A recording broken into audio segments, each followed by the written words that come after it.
Hello students, आइए आज हम नया टॉपिक शुरू करते हैं, वेपर प्रेशर। जैसे कि आप देख पा रहे हैं, वेपर प्रेशर क्या होता है? The pressure exerted by the vapours on the upper surface of a liquid, it is called vapour pressure. जब हम किसी लिक्विड को यानी वाटर को, सिंपल हम वाटर ले लेते हैं, जब हम वाटर को गर्म करते हैं, हीट करते हैं, तो उसकी वेपर बननी शुरू हो जाती है।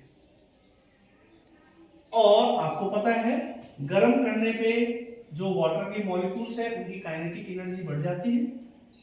बढ़ते बढ़ते काइनेटिक एनर्जी बढ़ते बढ़ते सरफेस पे पहुंच जाती है और ये लिक्विड की अपर सरफेस है। और जब आप और टेम्परेचर और हीट करते हैं तो काइनेटिक एनर्जी इतनी बढ़ जाती है कि यहां से आगे एस्केपिंग वेलोसिटी शुरू हो जाती है। तो जो मॉलिक्यूल काइनेटिक बहुत ज्यादा काइनेटिक एनर्जी के कारण सरफेस पे पहुंचा था, अब वो किस में कन्वर्ट हो गया? वेपर में कन्वर्ट हो गया। तो ऐसे ही सारे मॉलिक्यूल्स जो सरफेस पे थे, जिनकी काइनेटिक एनर्जी बहुत ज्यादा बढ़ गई थी, वे सारे वेपर्स में कन्वर्ट हो चुके हैं। अब ये वेपर क्या करेगी? एक्शन के अगेंस्ट रिएक्शन होती है। वेपर ऊपर की तरफ जाएगी तो अपने पीछे एक प्रेशर लगाएगी। क्या लिखा हुआ है? The pressure exerted by the vapour. Vapour अपने पीछे एक प्रेशर लगाती है। किस पे लगाती है? Upper surface of liquid. On the upper surface of the liquid, that pressure is called vapour pressure. अब ये प्योर लिक्विड था, there is no solute present in this pure liquid, so vapour pressure high होगा। Vapour pressure क्या होगा? High. जैसे जैसे आप temperature बढ़ाते हैं, वैसे वैसे मॉलिक्यूल्स की काइनेटिक एनर्जी बढ़ती जाती है। और जब काइनेटिक एनर्जी बहुत ज्यादा बढ़ जाती है तो एक स्टेज ऐसी आती है कि एस्केपिंग वेलोसिटी हो जाती है। At that stage molecules get converted into the vapours. तो वेपर प्रेशर की डेफिनेशन क्या हुई? कि pressure exerted by the vapours on the upper surface of liquid is called vapour pressure.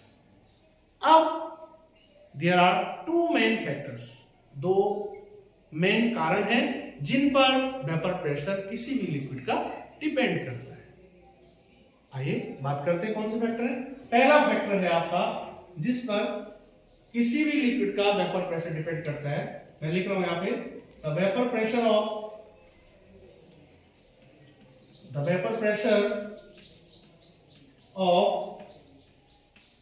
any liquid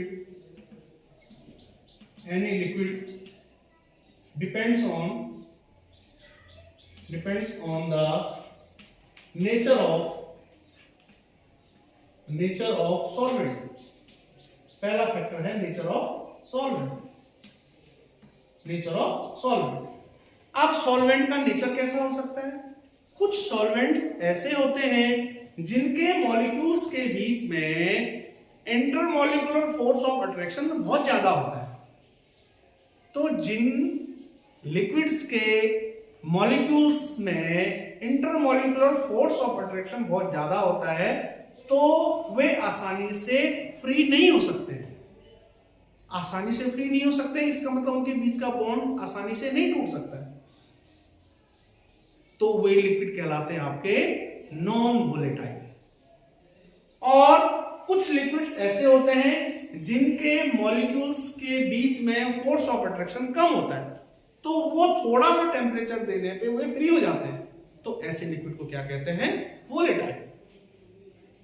अब आता है फैक्टर। क्या आप कैसे डिफाइन करेंगे कि आपके पास सॉल्वेंट दो तरह के हो सकते हैं, एक तो वोलेटाइल सॉल्वेंट और एक होते हैं non volatile solvent. Volatile solvents में क्या होगा? थोड़ा सा भी टेम्परेचर देने पे उनकी काइनेटिक एनर्जी बहुत ज्यादा बढ़ जाएगी और वेपर प्रेशर क्या हो जाएगा? बढ़ जाएगा। तो नेचर ऑफ सॉल्वेंट से हम कैसे डिफाइन कर सकते हैं? जिन सॉल्वेंट्स का इंटरमॉलिक्यूलर फोर्स ऑफ अट्रैक्शन, या जिन सॉल्वेंट्स के मॉलिक्यूल में इंटरमॉलिक्यूलर फोर्स ऑफ अट्रैक्शन अगर कम होगा तो उनका वेपर प्रेशर ज्यादा होगा। और जिन सॉल्वेंट्स के मॉलिक्यूल्स में इंटरमॉलिक्यूलर फोर्स ऑफ अट्रैक्शन अगर कम है, जिन सॉल्वेंट के मॉलिक्यूल्स में फोर्स ऑफ अट्रैक्शन कम है तो वे उनका वेपर प्रेशर ज्यादा होगा, और जिनमें फोर्स ऑफ अट्रैक्शन क्या है, ज्यादा है, उनका वेपर प्रेशर क्या होगा, कम होगा। यानी कि जो टाइटली बॉन्ड होंगे, जिन सॉल्वेंट्स के मॉलिक्यूल टाइटली बॉन्ड होंगे, उनका वेपर प्रेशर हमेशा क्या होगा, कम होगा, और जिनके मॉलिक्यूल्स फ्री होंगे, फोर्स ऑफ अट्रैक्शन कम होगा, उनका वेपर प्रेशर हमेशा ज्यादा होगा। तो इसका मतलब क्या हुआ कि सॉल्वेंट दो तरह के होंगे, वोलेटाइल सॉल्वेंट जो होंगे, volatile solvent high vapour pressure, इनका वेपर प्रेशर क्या होगा, हाई वेपर प्रेशर। जो कैसे होंगे, वोलेटाइल में क्या होगा आपका, फोर्स ऑफ अट्रैक्शन क्या होगा, फोर्स ऑफ अट्रैक्शन होगा कम। Volatile solvent force of attraction less. दूसरा होगा non volatile, vapour pressure low, vapour pressure इनका क्या होगा, लो, यहां हाई। यहां फोर्स ऑफ अट्रैक्शन क्या होगा, high, force of attraction high. तो जिनके मॉलिक्यूल्स में जिन लिक्विड्स के मॉलिक्यूल्स में फोर्स ऑफ अट्रैक्शन हाई है, उनका वेपर प्रेशर क्या होगा, कम होगा, और जिन वोलेटाइल सॉल्वेंट के फोर्स ऑफ अट्रैक्शन क्या होगा, लेस होगा, उनका वेपर प्रेशर क्या होगा, ज्यादा होगा। तो दो तरह के सॉल्वेंट के नेचर पे डिपेंड करता है आपका वेपर प्रेशर। दूसरा जो सबसे इंपॉर्टेंट फैक्टर है वो है बेटा टेम्परेचर। और you well know that temperature is directly proportional. Temperature is directly proportional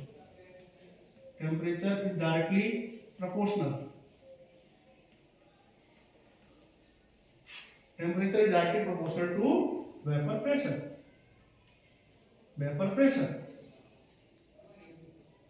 pressure.